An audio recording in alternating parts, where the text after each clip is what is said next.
Montana, a sprawling outdoorsman's Eden with ice-covered peaks and unspoiled wilderness. Patrolling and protecting these natural resources is a first-class band of peace officers. These are the Wardens, dedicated to the preservation of the last best place.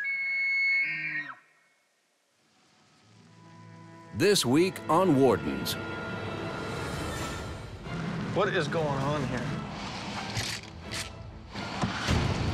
And take samples of all this blood here. Throughout this investigation, there's some discrepancies that I'm just struggling with. Nothing that was illegal. I know you guys shot it where you weren't supposed to be. The DNA is going to match, isn't it? That's definitely one of the drawbacks or downsides of the job.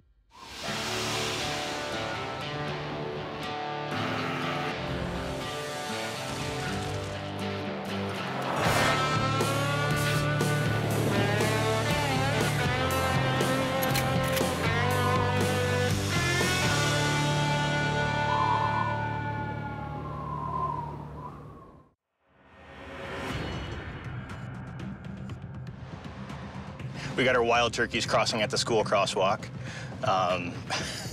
With a high density of wildlife in Montana, it's no surprise that occasionally motorists and deer collide. When that happens, it's often the Wardens that are called upon. Region 5 Warden Matt Heaton is responding to a call from the local sheriff. A deer has been hit by a vehicle, but it's still alive. All right, well, thanks for the call. Bye. Okay, so this one's basically just a roadkill call. Have a deer that's in the borrow pit, not moving. So judging by where it is, it's most likely hit by a car, and I'm just gonna go put it down for the value of its misery. 275 miles northwest near Wolf Creek, Montana. Region 4 Warden Brian Goley is patrolling a highway running through a patchwork of public and private lands. What is going on here? Brian has spotted a hunter shooting from the edge of a turnout along the highway, an illegal action in the state of Montana. No, there's a buck down right there. Right in front of that doe on the left. What's up? How you doing, Brian? Good. You doing some shooting, huh? You okay? Yeah, just decided. I see that. You got a buck down? You're all licensed, right? Yeah, I'll get it for you right I got the doe tag, too. I wanted to wait till I stopped. Is that it? Just that one deer? Dog season. You guys are shooting from the roadway here. You make sure you get on that side of the fence. Oh, it's got to be off the fence, okay. Yeah, you're far enough out here right now. Yes, sir. But you were pushing it. The law is you have to be on the other side of the fence, 30 feet from the center line, or the other side of the fence. Oh, okay. I just went the 30 feet from the center line. You were shooting from the highway right away, which is against the law. But because you're so far from the center line, I won't have a problem with it. Okay. All right? Appreciate it. But next time, you go on that side of the fence. I will do that. At least, like here, if you got to the fence, yeah, it would be much better. Okay. All right? Okay. Go gut. Region 5, near Red Lodge, Montana. Warden Matt Heaton is about to perform one of the most unpleasant tasks a warden is called to do.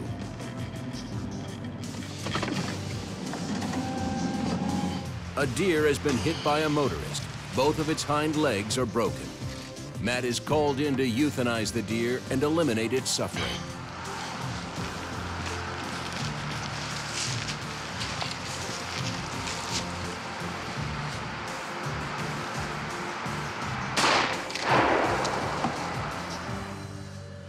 That's definitely one of the drawbacks or downsides of the job is I think every game warden, I know at least, enjoys hunting, and that's one of the reasons we all got in the job, but I don't know of anyone that actually got in the job because they like killing stuff. They like to get out and hunt, and you hate to see an animal suffer, or the last thing you want is just that animal sitting by the side of the road suffering for everybody to drive by and see, and no one likes that. While Matt responds to his next call, the sheriff will call in the road department to pick up the deer and dispose of it properly. Matt is headed just outside Red Lodge to the foothills of the Beartooth Mountains. Earlier today, a local ranch manager confronted a hunter he suspected shot a deer on his property. The hunter claims the deer was on public land and has since left the scene. Here's some hair right there, yep. These cases are sometimes difficult to sort out, but Matt will examine the evidence to determine if, in fact, a trespassing occurred. Nice globular blood.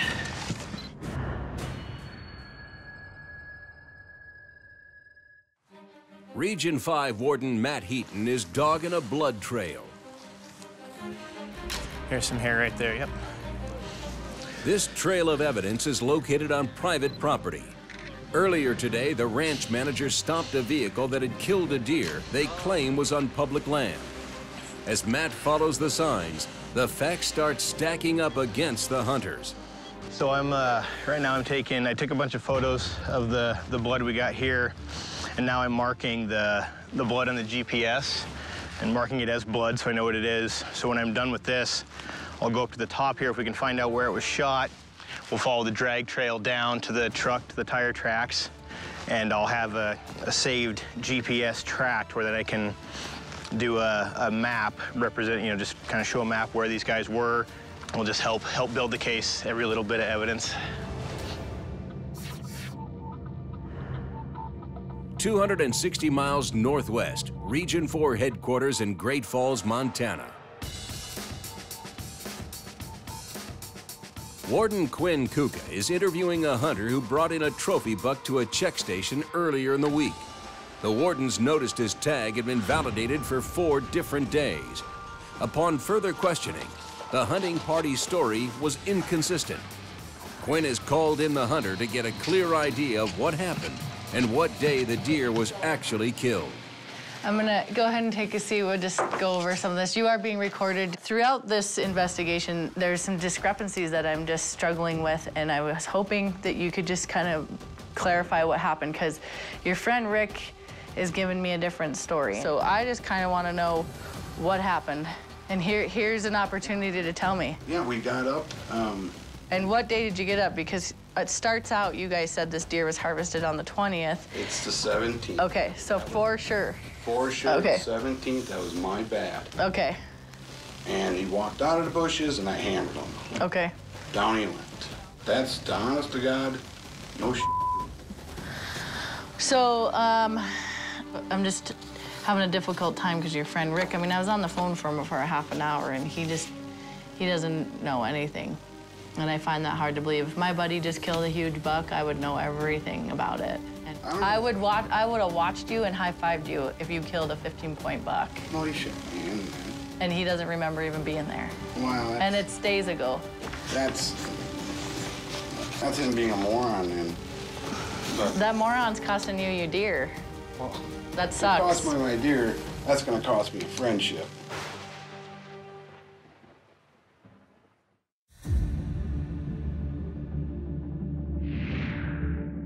Region 4 Warden Quinn Kuka is interviewing a hunter that validated his deer tag by cutting out several days, not just one. This sometimes indicates that the tag was used multiple times. With inconsistent stories and evidence pointing to wrongdoing, Quinn gives the hunter one more chance to explain his involvement. I try to be fair and I try to be, an officer that wants to, people make mistakes, And I appreciate that, and it was nothing that was illegal. You know that your friend was cited in Illinois? Yeah, because he... Both of them, the taxidermist and the guy who has your cape? Yeah, I knew that. And So, I mean, it just adds to our suspicious that's on thought. them. That's on them guys. They should know better. Well, let me go tell my sergeant what you said and see what he thinks, and I'll let you know about the deer. And you probably, I mean, I don't know. I'm gonna write you a citation for your tagging violations. Okay, I'll be right back, okay? I'll go see what the sergeant, you just sit tight.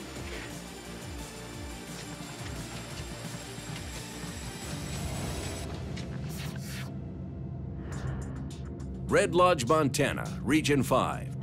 Warden Matt Heaton has been following a trail of blood and hair for over 2 hours. The evidence he's collecting will determine if a deer was shot on public land or private land, where the hunter didn't have permission. So it's looking more and more like these two guys shot the deer on private ground on the Night Ranch.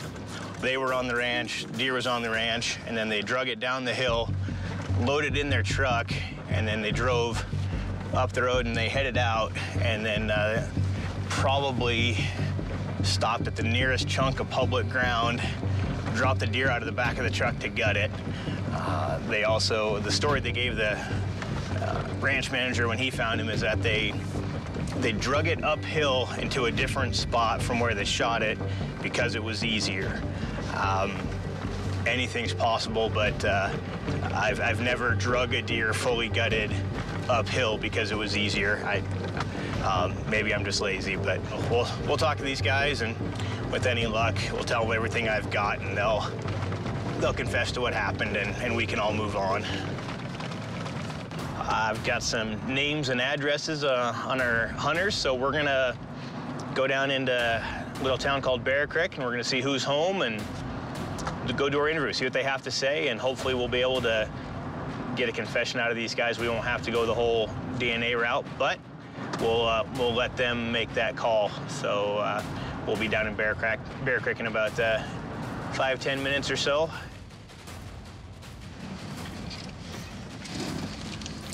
I'm gonna be out at Carbon Alley in Bear Creek on an interview. No need for status, but I'll check in when I'm clear.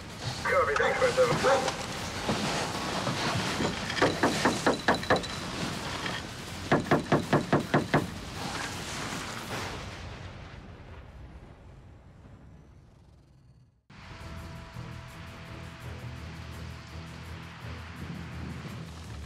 Region 5, Bear Creek, Montana. Warden Matt Heaton has been following a trail of evidence that points to a deer being illegally shot on private land. Approaching the suspect's house with caution, he knocks, but gets no answer. Upon further inspection, he returns to his truck to devise a different course of action.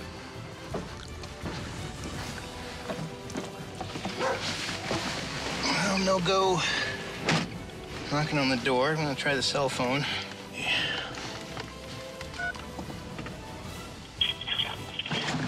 Patty speaking. How may I help you?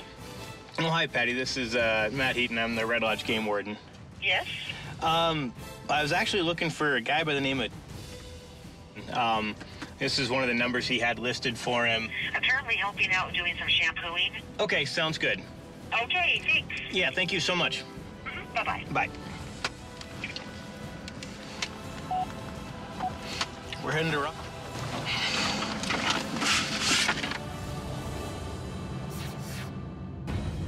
Region 4, Great Falls, Montana Warden Quinn Kuka has completed her interview with a hunter whose story is not adding up. Quinn will be issuing a citation for illegally tagging, but she confers with Sergeant Vintage and Captain Martin about confiscating the deer as well. If you have any question at all about it being legal, I'd seize it now.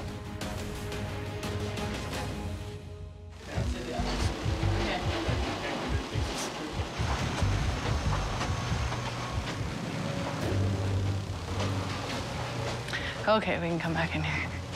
Basically, your citation is, failed to tag properly. It's $135. Can I pay that now? Sure. I wanted to make sure you have to go in front of a judge, but I can say that I received bond. But the thing is I have to seize your deer. And if you go in front of a judge, you have a right to plead guilty, and if he finds you innocent, I have to give that deer back. So my deer is, I don't get it. Not on this charge. Unless you can somehow prove I'm wrong. I would love to be proven wrong and give it back to you. Well, I'm gonna try because that's what happened, and Rick can kiss my All right. I appreciate it. Yeah, thanks, man. The Cape that is in Illinois will be seized and held for evidence till the case has gone to trial. Back in Region 5, Warden Matt Heaton is talking to a suspect accused of shooting a deer illegally on private land. The trail of evidence points to his guilt, but Matt must still keep an open mind and needs to hear the hunter's side of the story first. If he declines to tell the truth, Matt will be forced to run the DNA from evidence he gathered in the field.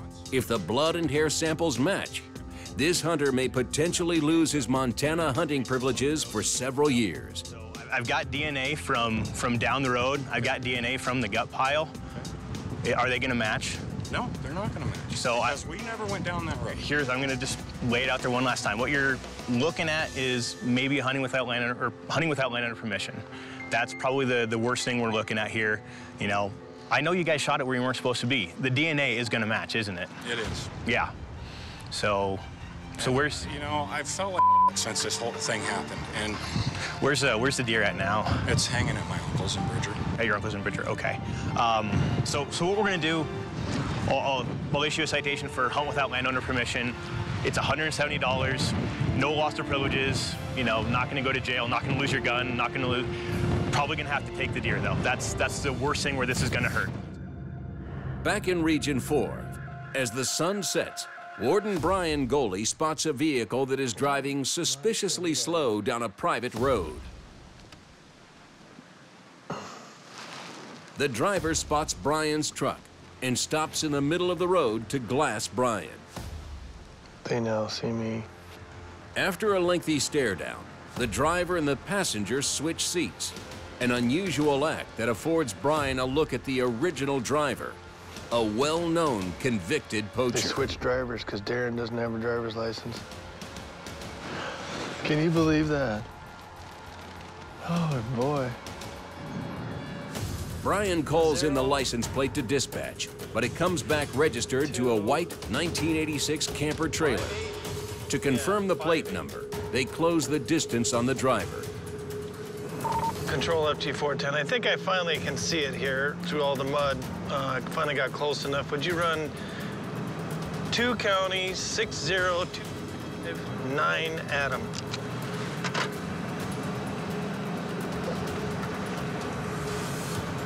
FG410. 410. FG410, showing on a 1990 dark blue Ford F350.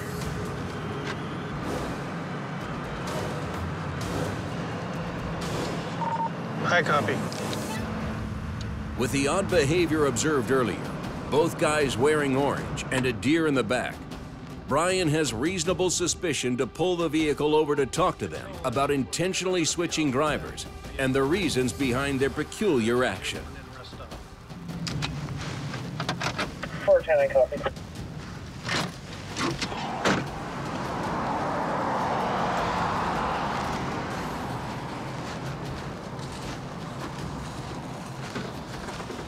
How you doing today? What you doing, Brian? Well, I'm checking on this deer in the back of your truck. It's in the cooler. Okay. The meat's all in the cooler. All right. Have you been shooting today? No. You're sure? Positively. You step out for a sec? Yeah. You just wait here. Don't grab no guns. No.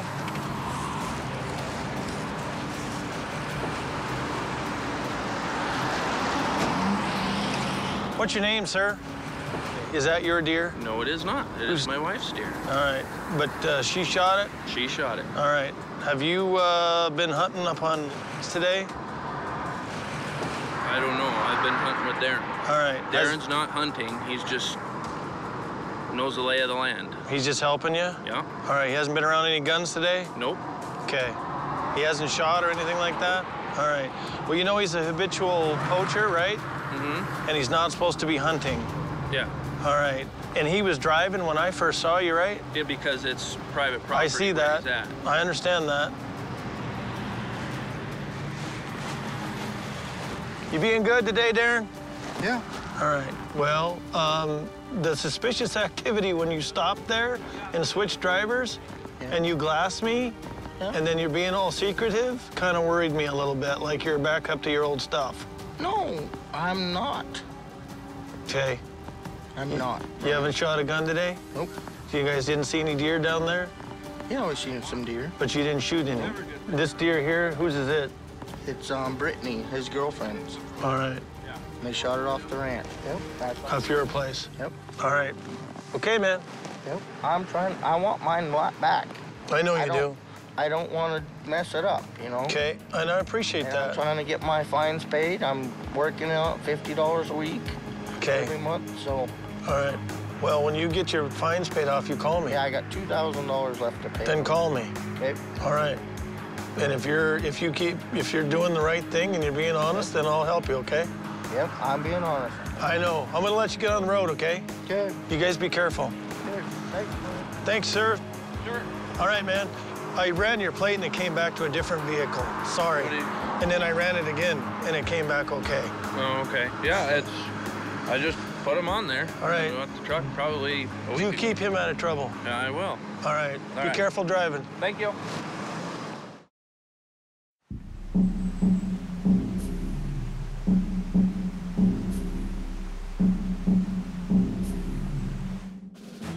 Montana, a sprawling outdoorsman's Eden with ice-covered peaks and unspoiled wilderness. Patrolling and protecting these natural resources is a first-class band of peace officers. These are the Wardens, dedicated to the preservation of the last best place. This week on Wardens. You gonna have him come out here? I don't know if you racked a shotgun. I found through investigation lies about how the animals were actually killed. And Dad led him astray? Yeah, I did, sir. You got it. Where are you at, the Elk Ridge parking lot? What time did he leave? 10 o'clock yesterday morning.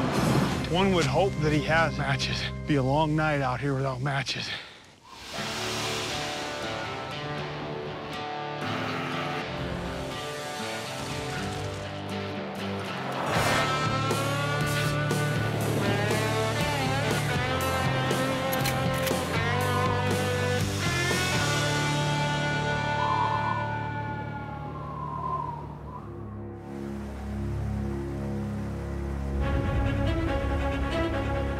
Just a typical example of, I mean, this is just some of the remnants of it, you know, it's a significant case in the fact that the impact it has on the resources and the number of people involved, but just one person.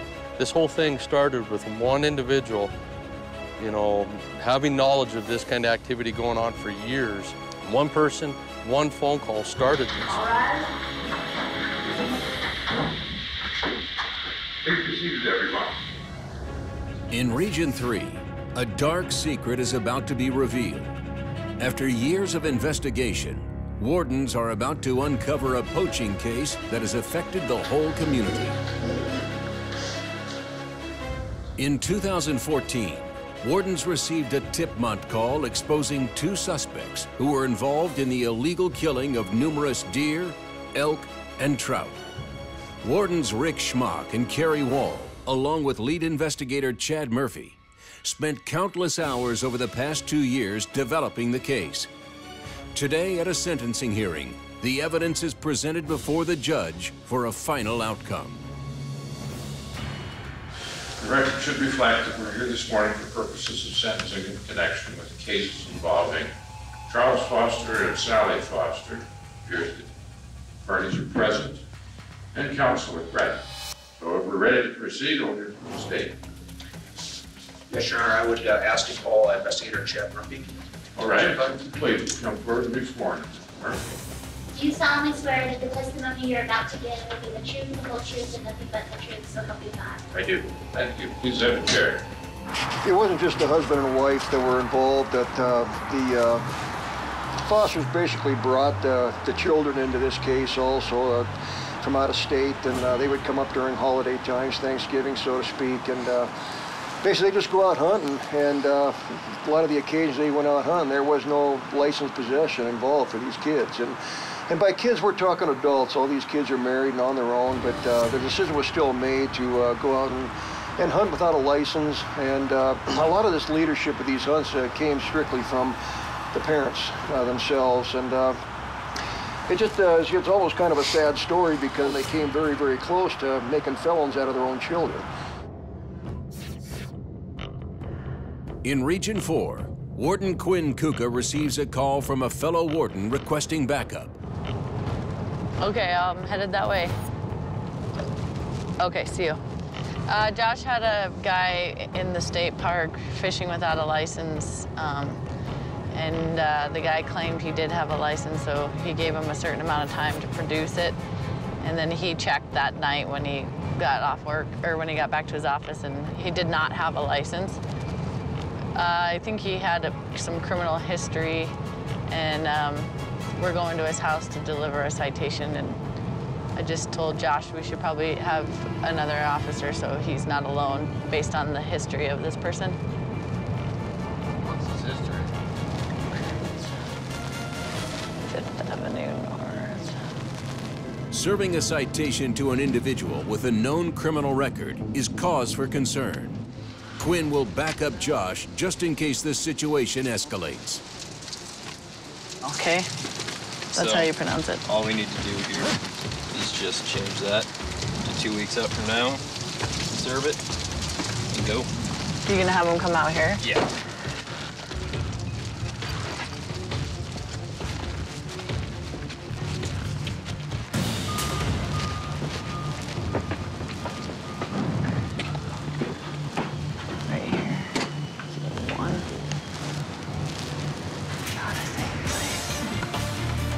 Don't come here by yourself.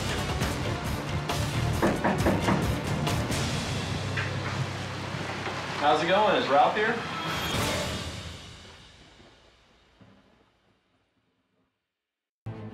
Region 3, Dillon, Montana. Beaverhead County District Court is in session. Taking the stand is FWP Regional Investigator Chad Murphy. Today, wardens are exposing a poaching ring that has stolen numerous animals from the landscape of Montana over the past 8 years.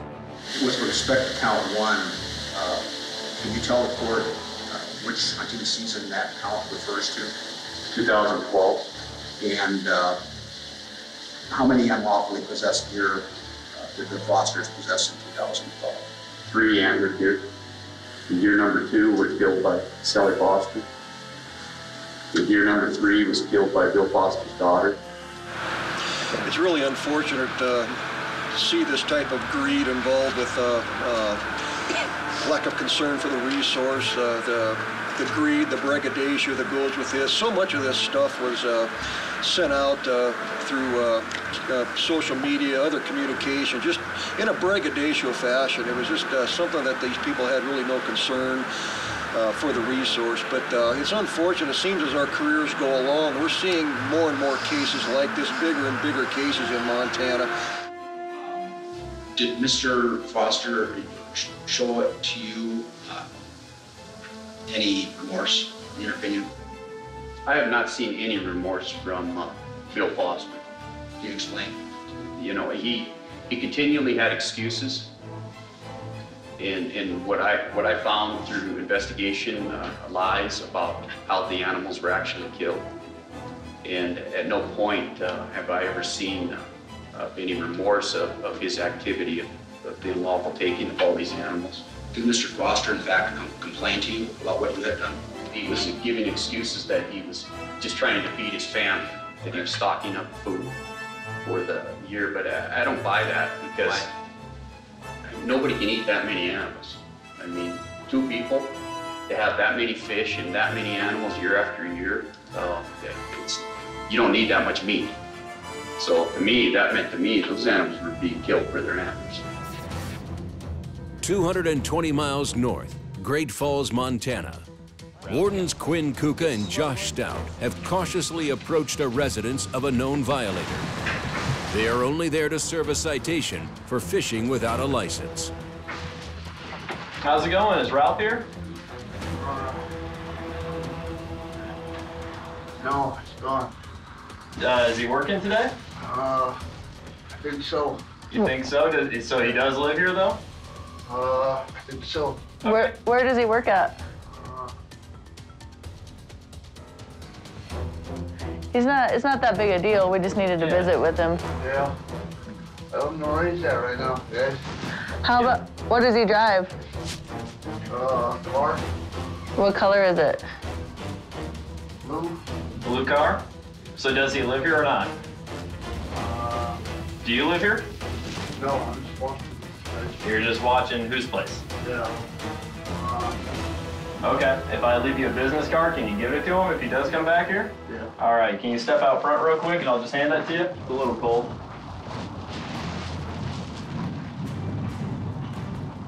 Yeah, get some shoes on.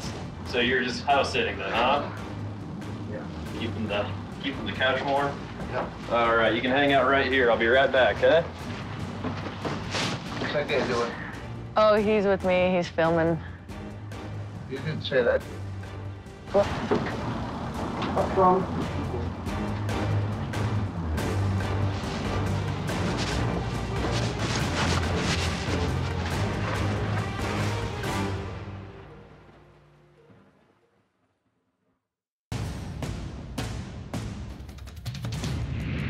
Wardens are attempting to serve a citation to a suspect with a criminal record, but he's not at home.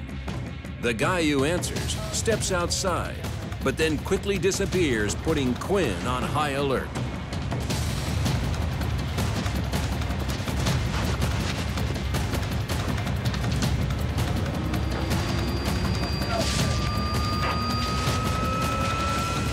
I don't think we want to give him a card. We'll come back with PD, man. He's not right. That guy's not right. I don't know if he racked a shotgun. Did he? I don't know. Sounded like it. We'll come back when Ralph's here. Horrible feeling. I don't know. He just got really aggressive when he saw you, so obviously he didn't want to be known who he was, you know? And so he asked why was there a camera, and he thought we were crazy for not telling him that. And then he just went back to his room. And then I could hear, like, the doors kind of cracked. I could hear something, and that's why I moved down to the bottom of the steps. Look at my hands. So I just backed down by the steps, you know, and then I heard something, like, you know when you rack a shotgun, how it's like metal on metal? And then he just slammed the door, and I was like, we don't need to drop off a card. Back in Beaverhead County District Court, the evidence is unfolding in a case against a husband and wife poaching team. The violations extend as far back as 2007, a twisted story involving multiple friends and family members and numerous big game animals. The charges pertain to the unlawful possession and they're felony level. There's so many animals involved, and they met the threshold of the restitutional values being greater than $1,000. You know, in 25 years of doing this job, I've come to find in these larger investigations in this egregious activity, two words sum up the unlawful activity, and it's greed and egos. Your Honor, the defendants have come before this court. They've taken responsibility for their actions. Since the time that this matter was brought, they have... Excuse me just a second. I apologize for interrupting you even before you get a good start, but I'm looking at a photocopy of a letter that seems to be written by Mr. Foster, and I'm interested in your comment that he takes responsibility. Well, let's start with the bottom of the first page. The bottom of the first page, his question is this how Montana takes care of its lifetime seniors? The next page, he complains that a disabled senior who needs the meat can't take one. And the next page, he says he's never done anything except to hunt to survive. Now, please tell me what I'm missing here about how that shows responsibility. 95 miles northwest, Region 2. Warden Joe Cambick receives an urgent call for assistance. Yes, so we can definitely use somebody up here that is able to move around. You got it. Where are you at, the Elk Ridge parking lot? Elk Ridge parking lot, right at the prison gate. Okay, I'll head right up to the Elk Ridge parking lot. I'll meet you there. I'll grab my pack, and you send me in a direction you think he's at, and we'll go see what we can do. A missing hunter. After failing to return home last night, the hunter endured potentially deadly temperatures. Search and Rescue has located his vehicle and have requested Joe's help due to his detailed knowledge of the area. They need to locate the hunter fast, hoping he didn't succumb to the harsh elements. We got a lost hunter. He's ADHD and all kinds of problems. Okay. This is his truck right here? That's his truck. He may have gotten hurt. Like you said, I'll just kind of use my guts and I'll just go for a hike. I'm relying on you on We'll just be in contact over the radio if he pops out at the road or whatever. Do you have a GPS? Yep. You call coordinates into? Yep. You bet. I'll pack my GPS. I'll get my pack and I'll get all my gear ready to go and I'll take off.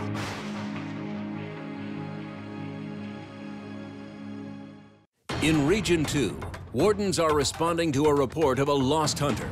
He's already battled the deadly elements for the last 12 hours, and time is becoming a factor.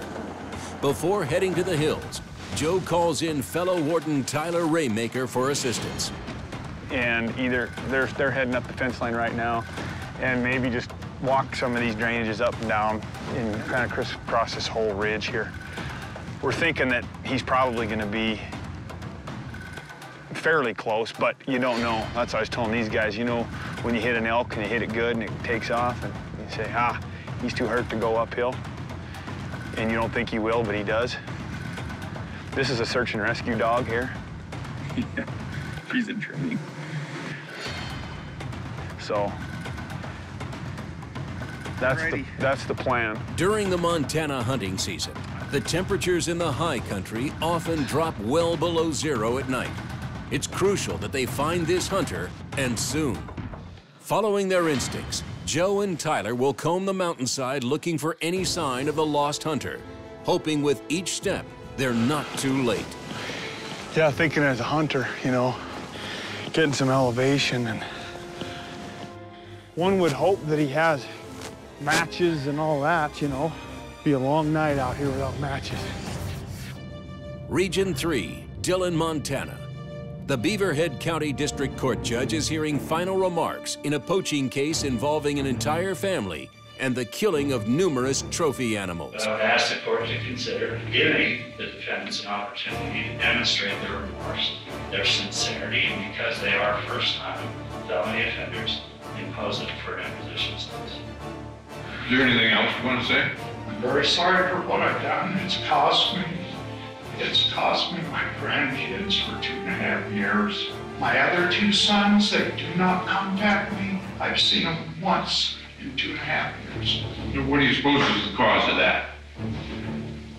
I took them out and took them hunting, and I didn't realize then the consequences, what I was doing, and they're just highly upset that I put them in that position. Is it a function of your boys wanting to please Dad, so they engaged in conduct that Dad suggested, and they relied on Dad that things were going to be all right, and that this was all appropriate, and Dad led him astray? Yeah, I did, sir.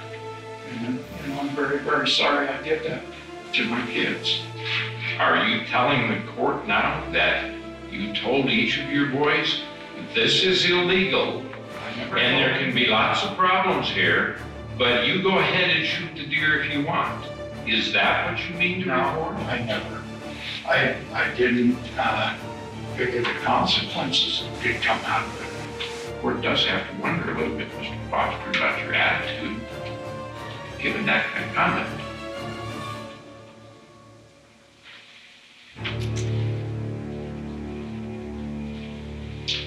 And I would appreciate the record reflecting by transcript from the court reporter that the look on Mr. Foster's face and the hanging of his head demonstrates that he recognizes the truth in what I have just said. Between Bill and Sally Foster and their friends and family connections, at least 27 deer, a bull elk, and an untold number of fish have been unlawfully taken. The judge has ordered Bill Foster to 6 months house arrest and the loss of his hunting and fishing privileges for the remainder of his life. For her part in the poaching activities, Sally Foster will lose her privileges for 25 years. In total, the Fosters and 17 other co-defendants involved in the investigation were ordered to pay over $30,000 in fines and restitution. Back in Region 2, after a long search for a missing hunter, wardens get a call with good news. Fortunately, this dangerous situation ends on a positive note. This is 36, go ahead, 210. Sounds like they found him. We're heading out, huh? That 10-4, he came walking out of zone from the north. Well, if they found him, come out of the north over here, so we're good to go.